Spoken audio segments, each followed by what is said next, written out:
7 common financial pitfalls. The first, work-life balance. The culture in finance often prioritizes work over personal life, making it difficult to maintain relationships and personal interests. That's a big one. Burnout. The demanding hours and high-pressure environment can lead to a mental and physical exhaustion. Everybody goes through that once in your life, once you are pushing your limits. Networking pressure. The importance of networking can be overwhelming. Young men may struggle to navigate these relationships effectively. If you've never been in that situation, trying to branch out and talk to other people can be challenging. Financial management. This is maybe the biggest one. With their new income, some prioritize might not prioritize budgeting and saving, leading to long-term financial issues. Next is stagnation. In early development or later in your life, once you are more secure, they may feel stuck in their role, leading to frustration and lack of motivation. Lack of mentorship.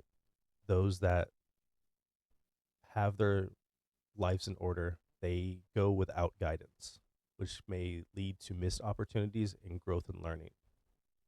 Next is neglecting personal development.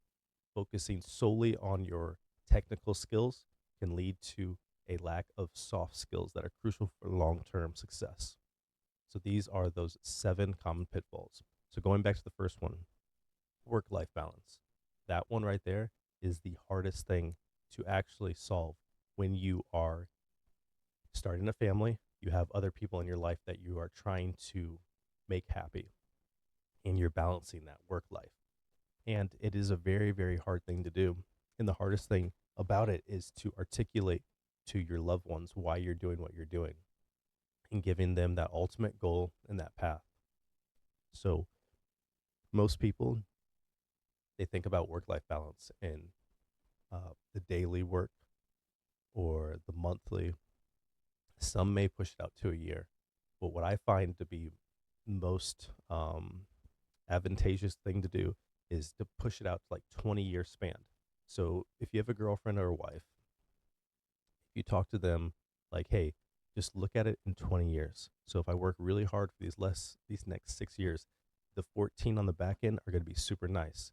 Support me in this role and we will make this happen, and we will have everything that we could possibly imagine that is on our path. But it's going to take a lot of work up front.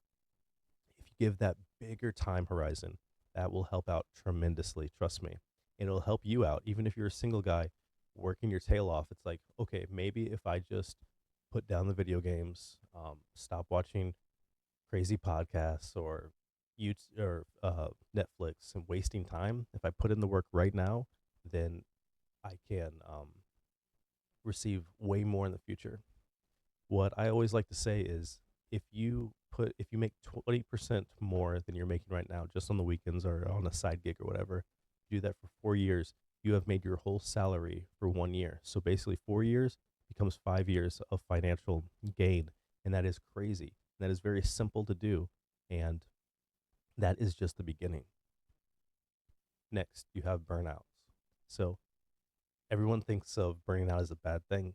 I think it's testing your limits. You should. You should do it healthy as you can, but you should always scale up. It's like, oh, I can do more. Just keep on putting more and more. And you can make it as healthy as you want, but you should reach a limit. Because if you don't know what your limits are, then you don't know how much you can do. Maybe that 40 or 50-hour work week, you can do a 60-hour work week and still be healthy on top of it. And the more that you do it in the incremental load that you keep on adding to it, that can push your limits, and you can start making way more.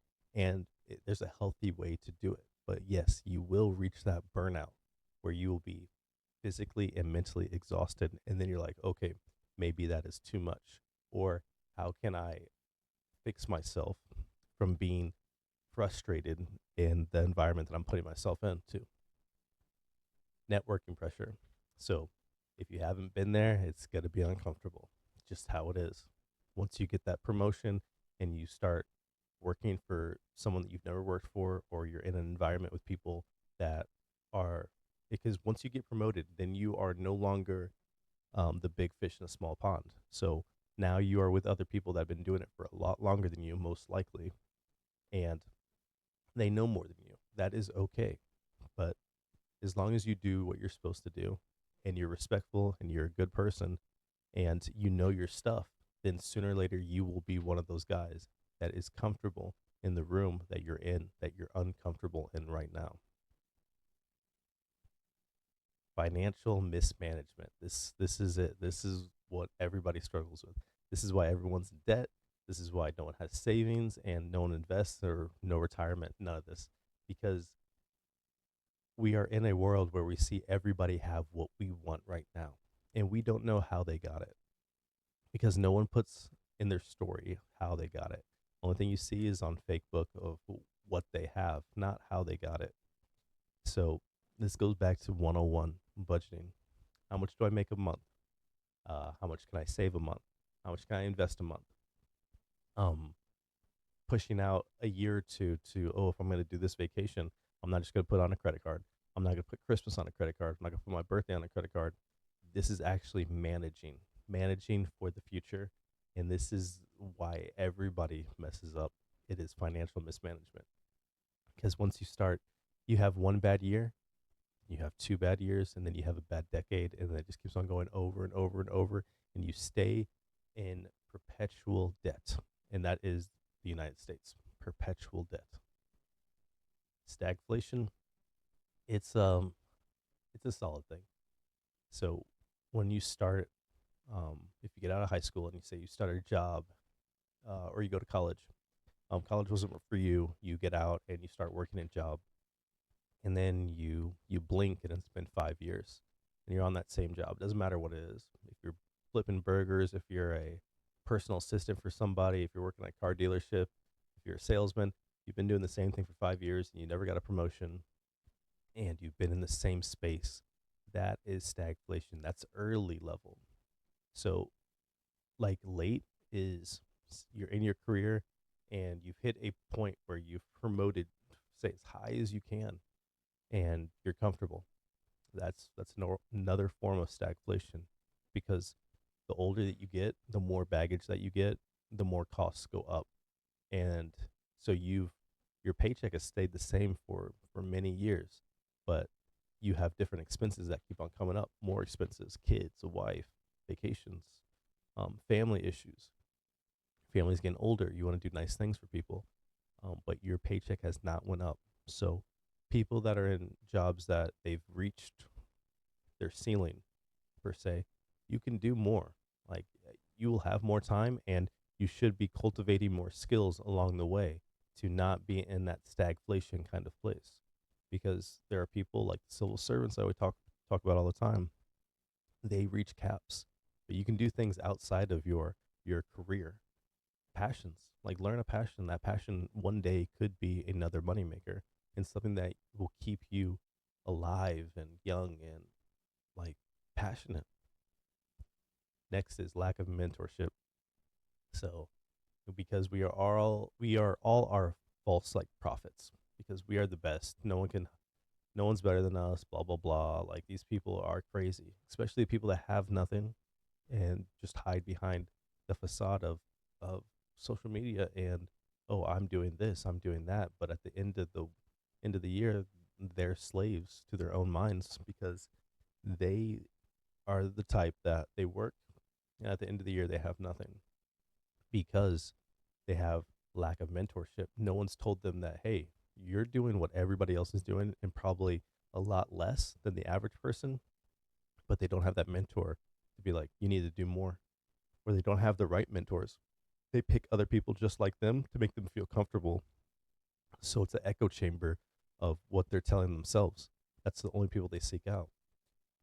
You should seek out mentors that are different and a lot better than you, 100%, because that will keep your growth up. That will keep your learning up. You should constantly be learning. You should constantly be reading. You should constantly be researching. You should be always trying to get more opportunities, because if you don't have that mentorship, that's that lack of growth, lack of guidance, lack of opportunity. Next is neglecting personal development and solely focusing on your technical skills. This is what everybody does because it's the comfortable thing to do. There are things that I do not like to do that I try to force myself to do to get those skills up, because you don't want to be a one trick pony. No matter what, you don't want to that. You don't want to do that. Everyone has their career that they spend majority of the time on, but you have to branch out and learn those soft skills to harden up the whole foundation. And that is a quick 7 pitfalls that people fall into, and they are very matter of fact. They all basically work together in a culmination of things that will distract you and just mess you up along the way. You should be cognizant of all of them, that you're probably going to run into them, and be ready for when that actually happens. So when you're in that environment, you're like, oh, wait a second. This is one of those things that happens. Let's navigate out of this, or fortify where we can go through and solve it in real time, because we know that it's coming. So keep these things in mind and be ready to combat them when they come.